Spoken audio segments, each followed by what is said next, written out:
Hello साथियों, आप सबका एफडी क्लासेस के ई लर्निंग प्लेटफॉर्म पर स्वागत है। चलिए दोस्तों, आप सबको पता है कि जैसे हॉस्टल वार्डन और टीचर भर्ती के लिए बाल मनोविज्ञान सीडीपी बहुत ही महत्वपूर्ण एक टॉपिक है ना। तो इसी पे चर्चा करते हुए हम लोग एक क्लास हो चुका है, आज है हमारा दूसरा क्लास। तो आगे बात करेंगे एमसीक्यूज के माध्यम से, समझेंगे हम लोग कि सीडीपी चाइल्ड डेवलपमेंट क्या चीज़ है ना। एमसीक्यूज में हम लोग डिस्कशन भी करेंगे कि किस तरह से उसमें होता है। चलिए स्टार्ट करें फिर। हाँ, रिकॉर्डेड क्लास रहेगा दोस्तों, है ना। तो वीडियो पसंद आएगा तो प्लीज शेयर लाइक सब्सक्राइब जरूर कीजिएगा। चलिए स्टार्ट करते हैं फिर। विकास विकास चलिए, विकास क्या चीज है आपको बताना है ना। तो देखिए, विकास कभी ना समाप्त होने वाली प्रक्रिया है। विकास कभी समाप्त ना होने वाली प्रक्रिया है। यह विचार किससे संबंधित है? तो आपको कमेंट करना है, विकास कभी ना समाप्त होने वाली प्रक्रिया। देखिए, विकास क्या है? कभी समाप्त होने वाली प्रक्रिया नहीं। मतलब जब से आप गर्भ धारण करता है एक महिला, तब से उनके मृत्यु तक, कोई भी बच्चा गर्भ में आता है तब से मृत्यु तक कुछ ना कुछ उसमें परिवर्तन होते ही रहता है ना। तो उसी को कहते हैं विकास। लगातार बाल आना, दांत आना, बुढ़ापा आना, जवानी आना, तो ये क्या है? विकास के चरण हैं। तो इसी को कहते हैं विकास कभी ना समाप्त होने वाली प्रक्रिया है, मृत्यु तक अटल है, चलती रहती है। ठीक है। तो चलिए, ऑप्शन है अंतः संबंध सिद्धांत है, निरंतरता का सिद्धांत है, एकीकरण का सिद्धांत है, या फिर अंतः क्रिया का सिद्धांत है। तो विकास कभी ना समाप्त होने वाली प्रक्रिया है, क्या है? निरंतरता का सिद्धांत है। मतलब लगातार मनुष्य के जो शरीर है, उसके व्यवहार है, उसमें लगातार परिवर्तन होता ही रहता है ना। तो इसी को कहते हैं प्रिंसिपल ऑफ कंटिन्यूटी। ठीक है। चलिए अगला फिर क्वेश्चन देखते हैं। अगला क्वेश्चन है, निचली कक्षाओं में शिक्षण की खेल पद्धति मूल रूप से आधारित है। देखिए, निचली कक्षा का कहने का मतलब है जब बच्चे छोटे रहते हैं, स्कूल प्राइमरी है, तो उस समय में जो निचली कक्षा में शिक्षण शिक्षण शिक्षण की खेल पद्धति है, शिक्षण की खेल पद्धति मूल रूप से किस पर आधारित रहती है? चलिए, शारीरिक शिक्षा कार्यक्रम के सिद्धांतों पर, या फिर शिक्षण पद्धतियों के सिद्धांत पर। उसके बाद है आपका विकास एवं वृद्धि के मनोवैज्ञानिक सिद्धांत पर, या फिर शिक्षण के समाज शास्त्रीय सिद्धांत पर। तो देखिए, जब बच्चे छोटे रहते हैं, प्राइमरी में रहते हैं, तो उस समय जो शिक्षण की खेल पद्धति है, शिक्षण के साथ साथ खेलना, खेल के माध्यम से सीखना, तो वह किस पर आधारित रहता है? विकास के साथ साथ एवं मनोवैज्ञानिक सिद्धांत पर। ठीक है। बच्चे का साथ साथ विकास हो, मनोवृद्धि में विकास हो, है ना। तो ये रहता है विकास एवं वृद्धि, बच्चे के मानसिक एवं शारीरिक विकास को देखते हुए जो शिक्षण में है खेल सामग्री या फिर खेल को जोड़ा जाता है। तो वो किस पर आधारित रहता है? विकास एवं वृद्धि के मनोवैज्ञानिक सिद्धांत को देखते हुए बनाया गया है। क्लियर है? चलिए अगला है फिर अवधारणाओं का सिद्धांत। अवधारणाओं का सिद्धांत डेवलपमेंट ऑफ कॉन्सेप्ट मुख्य रूप से खाली स्थान का हिस्सा है। चलिए बताइए भाई, अवधारणाओं का विकास मुख्य रूप से हिस्सा है, किसका हिस्सा है? बौद्धिक विकास का, शारीरिक विकास का, सामाजिक विकास का, या फिर संवेगात्मक विकास का। तो देखिए, जो अवधारणाओं का विकास है, अवधारणा मतलब जो चली आ रही है ना, तो अवधारणाओं का विकास किससे संबंधित है? ध्यान रखेंगे, बौद्धिक विकास से। ठीक है, किससे संबंधित है? बौद्धिक विकास से, है ना। जो भी देखते हैं उसी से सीखते हैं बच्चे, तो क्या हो जाएगा? ये अवधारणाओं का विकास एक बौद्धिक विकास है। क्लियर है? चलिए नेक्स्ट है फिर बाल मनोविज्ञान के आधार पर कौन सा कथन सर्वोत्तम है? सारे बच्चे एक जैसे हैं, या फिर प्रत्येक बच्चा विशिष्ट होता है, कुछ बच्चे विशिष्ट होता है, या फिर है कुछ बच्चे एक जैसे होते हैं? कमेंट करेंगे सभी लोग। चलिए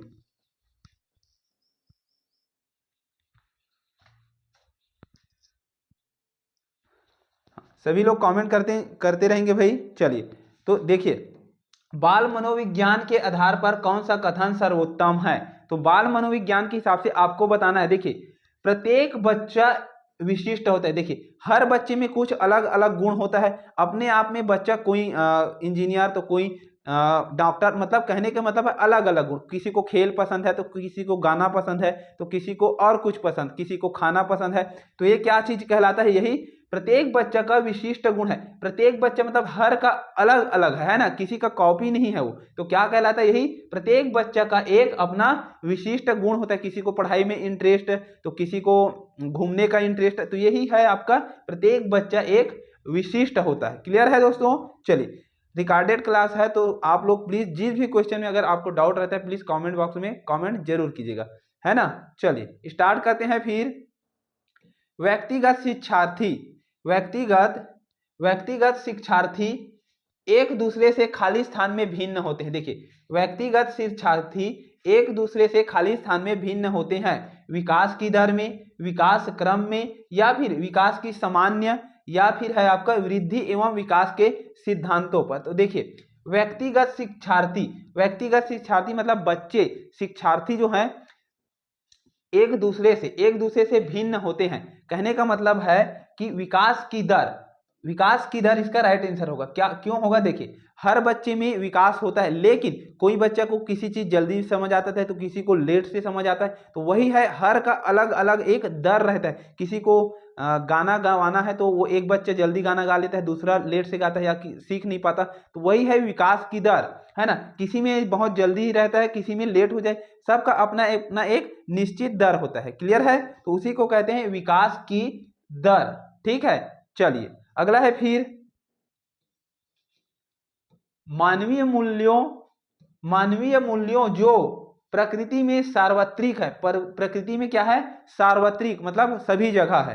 क्लियर है, मानवीय मूल्य जो प्रकृति में सार्वत्रिक है के विकास का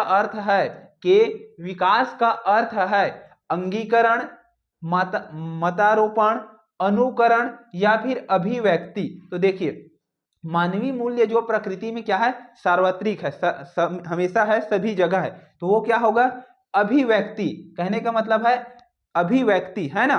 क्यों अभिव्यक्ति, जो भी मनुष्य अपने सीखता है, अपने माध्यम से सीखता है, किसी को देखकर खुद उसको ग्रहण करके एक्सेप्ट करके ही सीखता है ना। तो वो चाहे वो कितना सामने वाला कितना भी अच्छा क्यों ना बताए, अगर जब उसमें इंटरेस्ट ही नहीं है तो वो सीख सकता है क्या, नहीं सीख सकता है। तो इसी को कहते हैं अभिव्यक्ति। उसको स्वयं सीखना पड़ेगा, है ना। देखकर ही सीखेंगे लेकिन खुद उसको एडॉप्ट या फिर सीखना ग्रहण करना पड़ेगा। क्लियर है, तो यही है आपका अभिव्यक्ति। चलिए अगला है फिर, निम्न में से किस स्तर में बच्चे अपने समकक्षी वर्ग के सक्रिय सदस्य बनते हैं। सक्रिय सदस्य मतलब अपने हम उम्र के दोस्तों के साथ घूमना फिरना, चलना खेलना, इसी को क्या कहते हैं, किस स्तर में बच्चे अपने समकक्षी वर्ग के सक्रिय सदस्य बनते हैं। किशोरावस्था में, वैवावस्था में, प्राक बाल्यावस्था में, या फिर बाल्यावस्था में। तो देखिए कमेंट करेंगे किस स्तर में बच्चे अपने समकक्षी वर्ग के सक्रिय सदस्य बनते हैं, कमेंट करेंगे भाई। चलिए जल्दी से हम कंटिन्यू कमेंट करते जाएंगे सभी लोग। चलिए क्या होगा राइट आंसर। तो देखिए इसका निम्न में से किस स्तर के बच्चे, है ना। तो देखिए अपने समकक्षी का मतलब होता है क्या है, अपने उम्र के बच्चों के साथ घूमना या फिर खेलना कूदना। तो क्या होगा इसका राइट आंसर, किशोरावस्था। क्या हो जाएगा राइट आंसर, किशोरावस्था। किशोरावस्था होता है 13 से 17 और है एक 17 से 21। ठीक है, तो याद रखेंगे किशोरावस्था 17 से 21। क्लियर है। चलिए, तो जैसे कि कहने का मतलब है छठवीं सातवीं के जो बच्चे हैं वो ज्यादातर किस में रहते हैं, ग्रुप में रहते हैं, स्कूल जाते हैं, ग्रुप में आते हैं, खेलते हैं, पहले भी रहते हैं, लेकिन मुख्य रूप से अपने समकक्षी वर्गों दोस्तों के प्रति ज्यादा घूमना फिरना खेलना, ये आपको 13 साल 14 साल के उम्र के बच्चे में ज्यादातर देखने को मिलेगा। क्लियर है दोस्तों। चलिए नेक्स्ट है फिर, बचपन के सांप्रतिक दृष्टिकोण की मान्यता है। चलिए बताइए, बचपन की सांप्रतिक दृष्टिकोण की मान्यता है। बचपन की मुख्य रूप से क्या मान्यता है, बहुत तरीके से बच्चे वयस्कों के बराबर होते हैं, या फिर बच्चों को युवा प्राप्त वयस्कों के रूप में सबसे अच्छा माना जाता है। उसके बाद है बचपन आधारित रूप से प्रतीक्षा अवधि है, या फिर बचपन, वृद्धि एवं परिवर्तन की एक अनूठी अवधि है। देखिए बचपन के सांप्रतिक दृष्टिकोण मतलब बचपन का अर्थ क्या है, बचपन का अर्थ क्या है पूछ रहा है। तो देखिए बचपन वृद्धि एवं परिवर्तन की एक अनूठी अनूठी अवधि है। देखिए बचपन में जल्दी जल्दी मतलब बच्चे जल्दी से छोटे रहते हैं, उसके बाद चलना सीखते हैं, उसके बाद है बोलना सीखते हैं, पकड़ के चलना सीखते हैं। तो बचपन में जितनी तेजी से सीखता है बच्चे, उसी को कहते हैं बचपन में वृद्धि। वृद्धि विकास की दर सबसे ज्यादा कब रहती है, तो याद रखेंगे बचपन में रहता है ना। तो बचपन वृद्धि एवं परिवर्तन, तो देखिए जब दांत आना, तो ये क्या है, परिवर्तन है, विकास है ना। बच्चों का दांत आना, चलना, तो यही क्या है, एक अनूठी अवधि कहलाता है। ठीक है, बचपन परिवर्तन की एक अनूठी अवधि है। चलिए अगला है, फिर किसी भी क्वेश्चन में डाउट रहता है तो प्लीज कमेंट में कमेंट जरूर करेंगे, है ना। हम उसका जवाब आपको पिन जरूर करेंगे, ठीक है, कमेंट में। चलिए अगला है, फिर शिक्षक को ज्ञान होना चाहिए। एक शिक्षक को क्या ज्ञान होना चाहिए भाई, अध्यापन विषय का, बाल मनोविज्ञान का, शिक्षा संहिता का, या फिर अध्यापन विषय एवं बाल मनोविज्ञान का। तो देखिए शिक्षक को तो वैसे सभी चीज का ज्ञान होना जरूरी है ना, जो पढ़ा रहे हैं अब बच्चों के बारे में। तो इसका सबसे सटीक आंसर क्या होगा, अध्यापन विषय की जानकारी तो बिल्कुल होना ही चाहिए, तभी तो वो बच्चे को अच्छे से पढ़ा पाएंगे। दूसरी चीज है तो बच्चों का मनोविज्ञान, बच्चों को क्या समझ आता है, बच्चों को क्या पढ़ने में इंटरेस्ट है ना। तो बच्चों का मनोविज्ञान क्या है, बच्चों कैसे समझ सकते हैं, तो ये किसके माध्यम से होगा, बाल मनोविज्ञान। तो क्या होगा राइट आंसर, अध्यापन का विषय जानकारी रहना चाहिए प्लस बच्चों का मनोविज्ञान, बच्चों के मनोविज्ञान दृष्टिकोण से अध्ययन जरूरी है। ठीक है, चलिए अगला है, फिर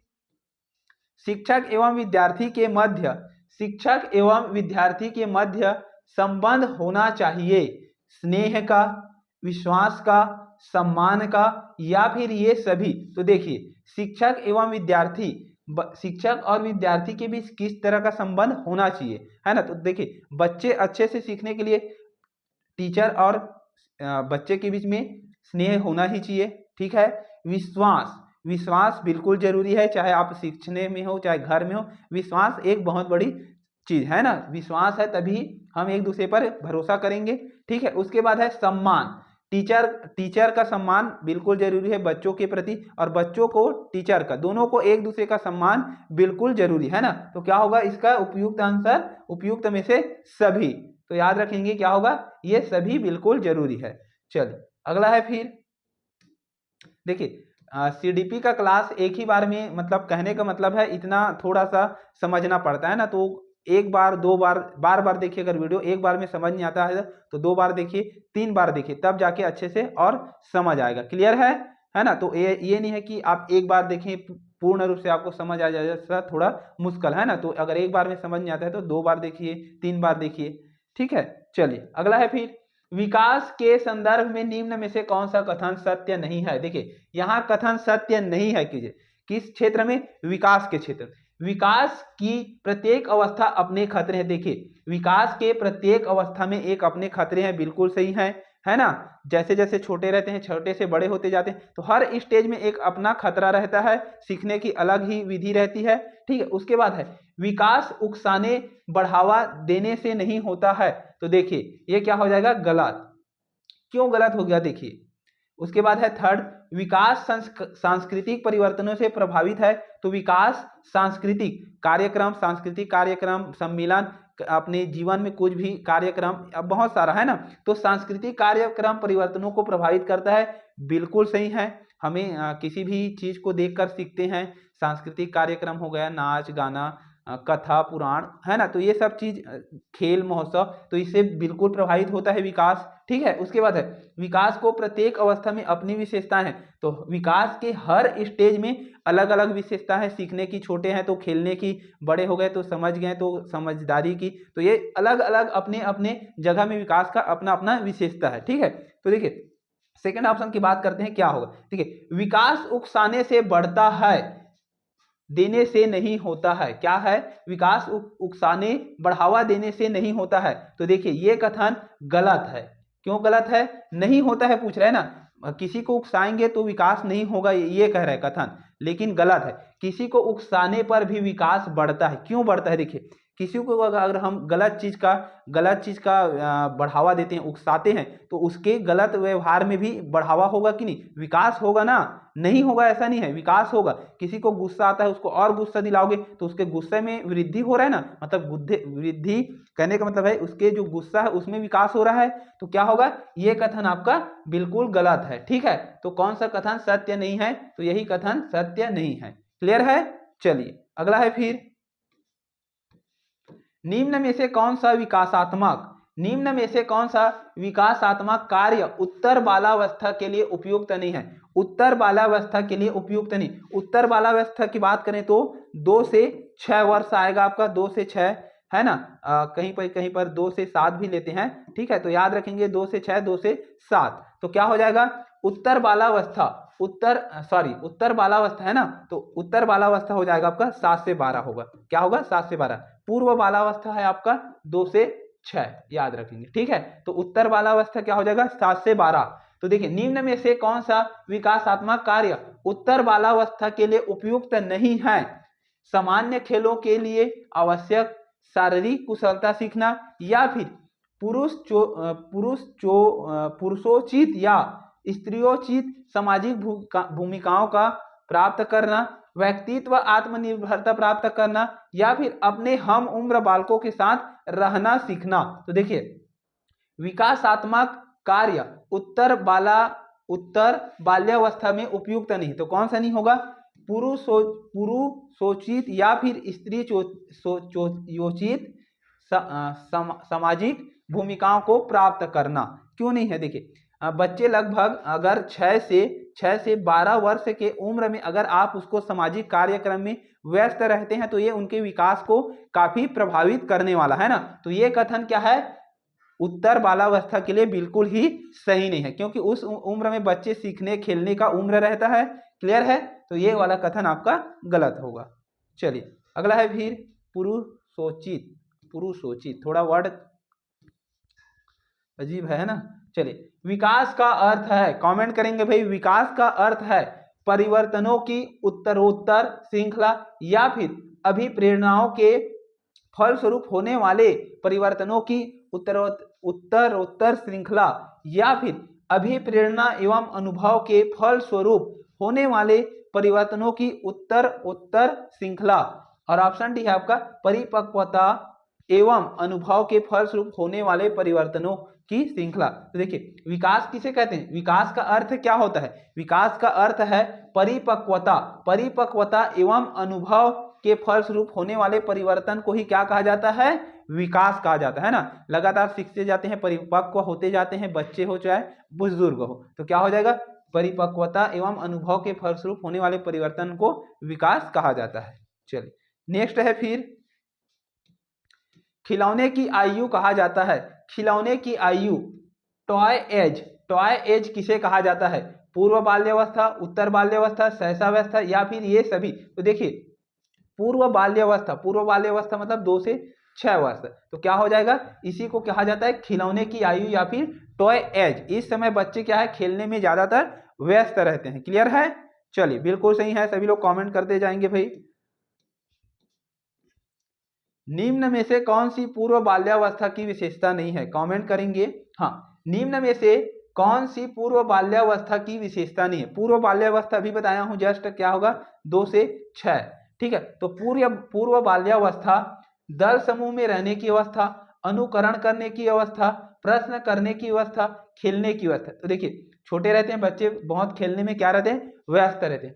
प्रश्न करने की अवस्था, ये भी सही है, छोटे बच्चे बहुत प्रश्न करते हैं, ये क्या है, वो क्या है ना, अपने मम्मी पापा से, दादा से, किसी भी को देखते हैं, ये क्या है, वो क्या है, तो ये क्या है, प्रश्न करने की व्यवस्था है, खेलने की व्यवस्था रहता है। उसके बाद अनुकरण करने की व्यवस्था, तो अनुकरण भी करता है, देखकर किसी को कुछ पानी भर रहा है तो उसको पानी को गिराना, और कुछ बना रहा है कोई तो उसको बनाने की कोशिश करना, तो क्या करना, अनुकरण करना, नकल करता है ना।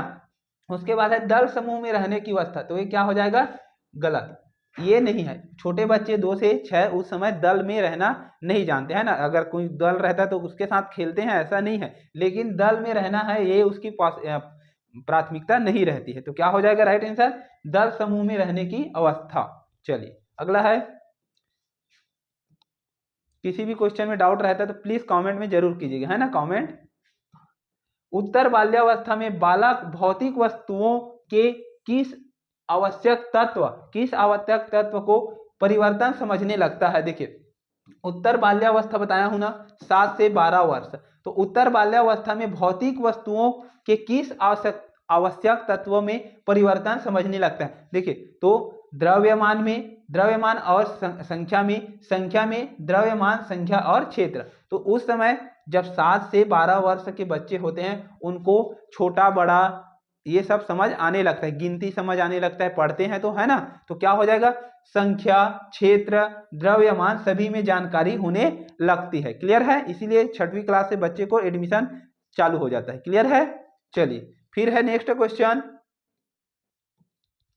मानव विकास किन दोनों के योगदान का परिणाम है। चलिए बताइए भाई, मानव विकास किन दोनों के योगदान का परिणाम है। तो मानव का विकास किन दो चीजों के योगदान से होकर होता है। चलिए देखिए तो क्या होगा राइट आंसर, अभिभावक एवं अध्यापक, सामाजिक एवं सांस्कृतिक कार्यक्रम, वंशक्रम और वातावरण, और है इनमें से कोई नहीं। तो देखिए मानव विकास किन दोनों का योगदान, तो किसका किसका योगदान होगा, एक तो होगा वंशक्रम का और दूसरा होगा वातावरण। देखिए वंशक्रम, कोई भी बच्चा जन्म लेता है तो अपने माता और पिता के डीएनए से ही पैदा होता है बच्चा, है ना। तो उनका जो गुण रहता है डीएनए के थ्रू बच्चे में आते हैं, तो ये क्या हो जाएगा, वंशक्रम। सबसे बड़ा पहला है तो सबसे जरूरी है वंशक्रम, है ना। उसके बाद है दूसरा वातावरण, तो उसके घर में जो वातावरण है, आस पड़ोस में जो वातावरण है, उसी से बच्चा क्या है, सीखता है, उसी को ऑब्जर्व करता है। क्लियर है, और उसी को देखकर अपने व्यवहारिक जीवन में वो लागू करते जाता है। क्लियर है ना। चलिए तो क्या होगा राइट आंसर, वंशक्रम एवं वातावरण सबसे ज्यादा जरूरी है। नेक्स्ट है, चलिए पहला वीडियो हमने अपलोड हो चुका है, अगर आपने नहीं देखा है तो प्ले लिस्ट में जाकर आप उसको देख सकते हैं। क्लियर है, आज का वीडियो सेकंड है। तो चलिए निम्न में से कौन सा कथन विकास के बारे में सत्य नहीं है। तो देखिए विकास के बारे में सत्य नहीं है, विकास मतलब निरंतर चलने वाली एक प्रक्रिया है। तो देखिए विकास अंतःक्रिया का फल है, विकास एक व्यवस्थित श्रृंखला का अनुगामी है। उसके बाद है विकास एक व्यक्तिगत प्रक्रिया है, विकास विशिष्ट से सामान्य की ओर होता है। तो कौन सा गलत है, कौन सा सत्य नहीं है, तो क्या होगा, विकास विशिष्ट से सामान्य होता है, ये कथन क्या होगा, बिल्कुल गलत है। देखिए विकास जो है सामान्य से विशिष्ट की ओर होता है। ध्यान रखेंगे, विकास पहले जब बच्चे रहते हैं, छोटे रहते हैं ना, तो कुछ सब चीज जानता है क्या, नहीं जानता है, सामान्य रहते हैं ना। तो सामान्य से जैसे जैसे एज बढ़ते जाता है, विशिष्ट बनते जाते हैं, गुणों में वृद्धि होने लगता है, तो क्या होगा, सामान्य से विशिष्ट की ओर जाता है, न कि विशिष्ट से सामान्य। तो क्या होगा, ये कथन आपका बिल्कुल गलत है। चलिए अगला है, फिर निम्न में कौन सा कथन सही नहीं है। निम्न में कौन सा कथन सही नहीं है, आवश्यकता वंचना की शारीरिक अवस्था नहीं है, अंतर्नोद आवश्यकता का मनोवैज्ञानिक परिणाम है, आवश्यकता एवं अंतर्नोद समान नहीं है बल्कि समानांतर है। उसके बाद है मूल प्रवृत्तियां आंतरिक जैविक बल है। देखिए तो इसमें कौन सा सही नहीं है, तो क्या सही नहीं है, आवश्यकता वंचना की शारीरिक व्यवस्था नहीं है, ये कथन आप याद रखेंगे। आवश्यकता क्या है, वंचना की शारीरिक व्यवस्था नहीं है। ठीक है, चलिए अगला है, फिर क्रियात्मक अनुसंधान एक्शन रिसर्च का उद्देश्य है, एक्शन रिसर्च का उद्देश्य नवीन ज्ञान की खोज करना, या फिर शैक्षणिक परिस्थितियों में व्यवहार विज्ञान का विकास, विद्यालय तथा कक्षा की शैक्षणिक कार्य प्रणाली में सुधार, या फिर उपरोक्त सभी। तो ध्यान देंगे, देखिए उपरोक्त सभी रहता है तो ज्यादातर बच्चे उपरोक्त सभी में मार कर आ जाते हैं ना, लेकिन जरूरी नहीं है कि हर बार उपरोक्त सभी हो, तो इसको बिल्कुल बचना है। ठीक है, चलिए तो देखिए क्रियात्मक अनुसंधान का मतलब होता है कुछ नया नया बना के देखना, कुछ नया करना, किसी चीज को मॉडिफाई करना, बना के देखते रहना, तो उसी को बोलते हैं क्रियात्मक अनुसंधान का उद्देश्य है। तो क्या है, विद्यालय तथा कक्षा की शैक्षणिक कार्य प्रणाली में सुधार करना, कुछ नया नया करके देखकर विद्यालय में टीचर्स शिक्षक कुछ इंप्रूवमेंट लाने की जो कोशिश करता है, बोर्ड के थ्रू, दीवार में चित्र बनवाकर, ये सब क्या है, खेल के थ्रू। तो यही है आपका विद्यालय तथा कक्षा में शैक्षणिक कार्य प्रणाली में सुधार लाना क्या है, क्रियात्मक अनुसंधान का हिस्सा है।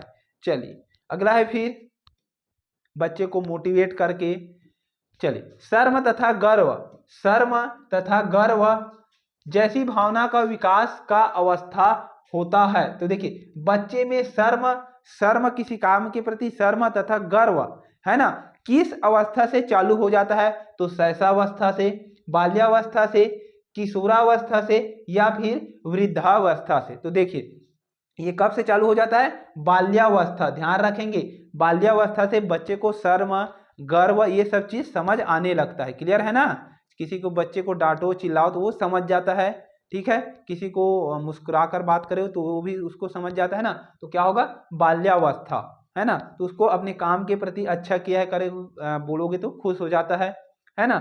तो यही है आपका बाल्यावस्था, ध्यान रखेंगे क्या होगा राइट आंसर, बाल्यावस्था। नेक्स्ट क्वेश्चन देखते हैं फिर, शैशवावस्था की मुख्य विशेषताएं क्या नहीं है। चलिए, अरे पहला क्वेश्चन आ गया है ना, थोड़ा सा वेट करेंगे, थोड़ा पीडीएफ ऊपर चला गया, 1 मिनट में हो जाएगा, ठीक है। तो किसी भी क्वेश्चन में अगर आपको डाउट रहता है तो प्लीज कमेंट बॉक्स में कमेंट जरूर करना है ना, ताकि हम आपको उसका डाउट ऑप्शन कमेंट के थ्रू आपको पिन जरूर करेंगे। क्लियर है, चलिए आ गया क्वेश्चन भाई, हाँ यहाँ पर तक पढ़ लिए हैं, इसमें आए थे है ना, शर्म तथा गर्व हो चुका है। उसके बाद आए हैं हम लोग क्वेश्चन नंबर 22 में। तो देखिए शैशवावस्था, शैशवावस्था की मुख्य विशेषता क्या है। शैशवावस्था के अंतर्गत आता है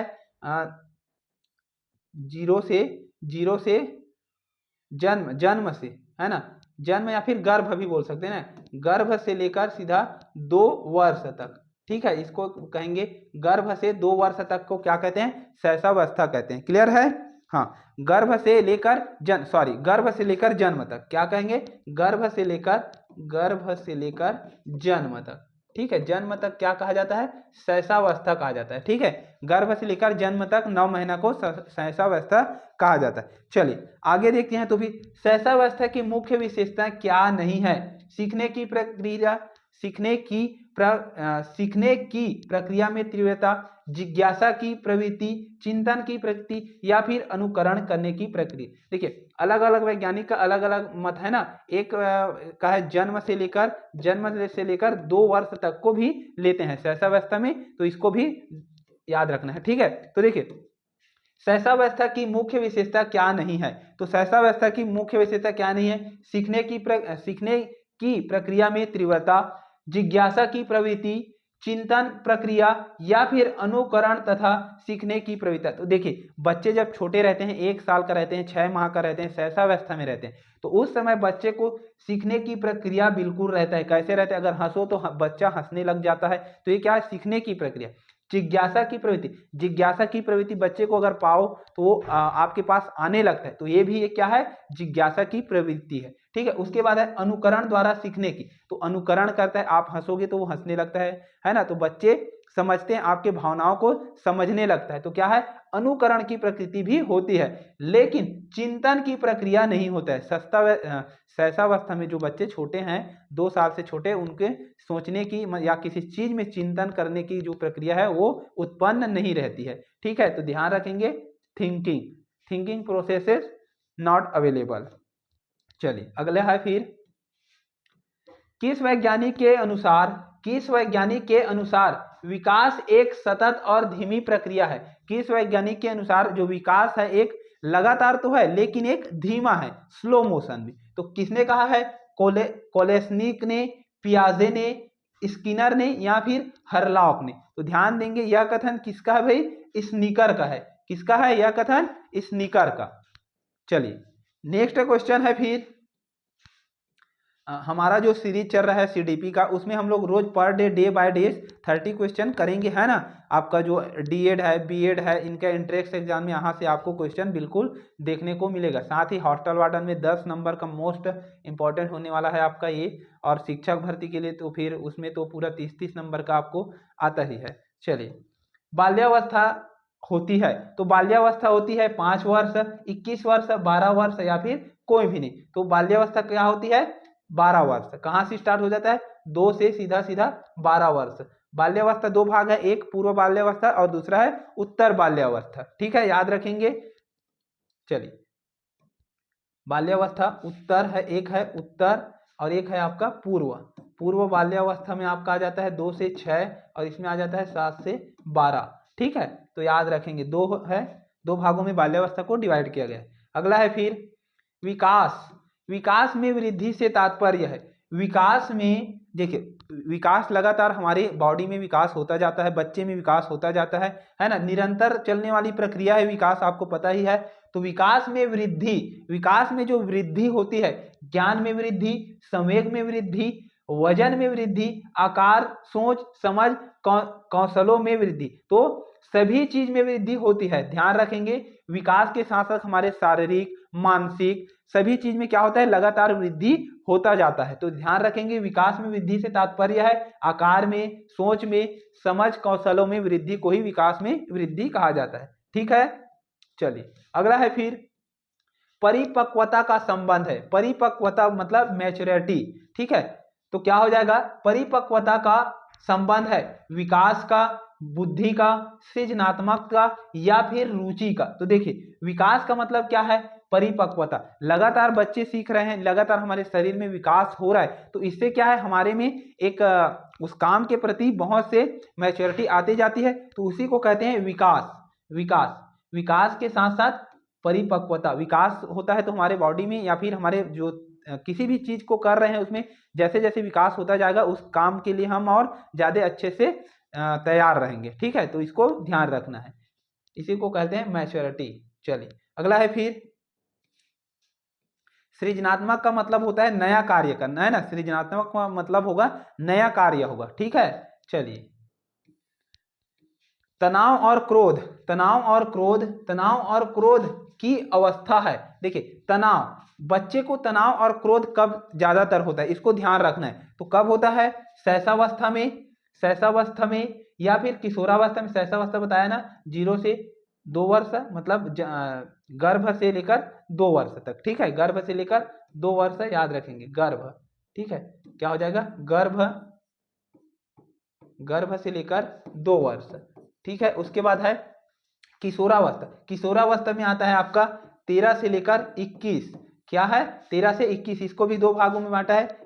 13 से है आपका 17, 13 से 17, उसके बाद है 18 से 21, दो भागों में बांटा गया है। इसको भी ध्यान रखेंगे किशोरावस्था को। ठीक है, उसके बाद बाल्यावस्था को बताया हूँ 2 से 6, 2 से 6 और 7 से 12। ठीक है, चलिए ये हो जाएगा। तो देखिए, तनाव और क्रोध, तनाव और क्रोध कब आता है बच्चे में ज्यादातर? तो ध्यान रखेंगे किशोरावस्था में। किशोरावस्था मतलब 13 से 21, 13 से 21 के समय में बच्चे चिड़चिड़ेपन के होने लगते हैं ना। जैसे 6वीं 7वीं क्लास में जैसे पहुंचते बच्चे अपने आप में दोस्तों के साथ घूमना पसंद करने हैं, उनको काम बोलोगे तो वो काम के लिए मना करना पड़ता है ना, मना करना, या फिर खेलने में व्यस्त रहते हैं अपने दोस्तों के साथ, ऐसा है। तो क्या हो जाएगा? तनाव और क्रोध का जो समय है वो क्या हो जाएगा? किशोरावस्था। ध्यान रखेंगे भाई। चलिए, डाउट नहीं होना है। किसी भी क्वेश्चन में अगर आपको डाउट लगता है तो प्लीज कमेंट में कमेंट जरूर कीजिएगा। ठीक, चलिए एक 13 वर्षीय बालक बात बात में अपने बड़ों से झगड़ा करने लगता है और हमेशा स्वयं को सही साबित करता है। हमेशा क्या है? स्वयं को सही बताता है, करने की कोशिश करता है। यह विकास की कौन सी अवस्था है? तो जस्ट अभी बताए हैं किशोरावस्था। क्या हो जाएगा? किशोरावस्था में बालक बात बात पर झगड़ा करते हैं, मानसिक क्रोध से ग्रसित होने लगते हैं, दोस्तों के प्रति उनका प्यार बढ़ने लगता है, दोस्तों के साथ खेलना पसंद करते हैं। तो यही होता है आपका किशोरावस्था। चलिए उसके बाद है नेक्स्ट क्वेश्चन, एक बच्चे की वृद्धि और विकास के अध्ययन की सर्वाधिक अच्छी विधि कौन सी है? बताएंगे। एक बच्चे की वृद्धि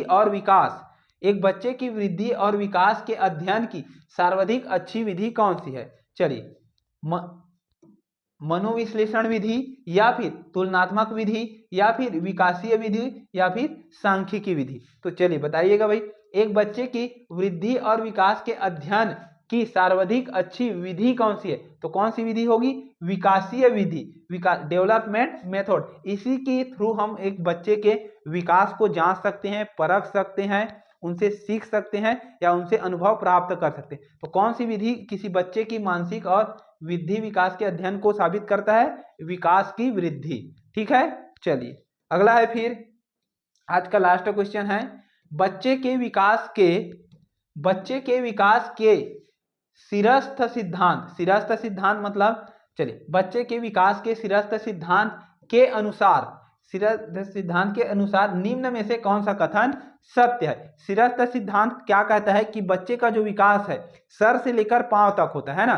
सिरस्थ सिद्धांत क्या बताता है, सर का पहले विकास होता है, उसके बाद नीचे विकास होते होते पैरों तक जाता है। तो इसके हिसाब से क्या होगा, विकास सिर से पैर की ओर होता है, क्या हो जाएगा, बिल्कुल सही होगा। ठीक है, तो विकास सिर से होते हुए पैर तक जाता है, तो किसके अंतर्गत आ जाता है, विकास के सिरस्थ सिद्धांत के अंतर्गत आता है। क्लियर है, चलिए बिल्कुल ठीक है।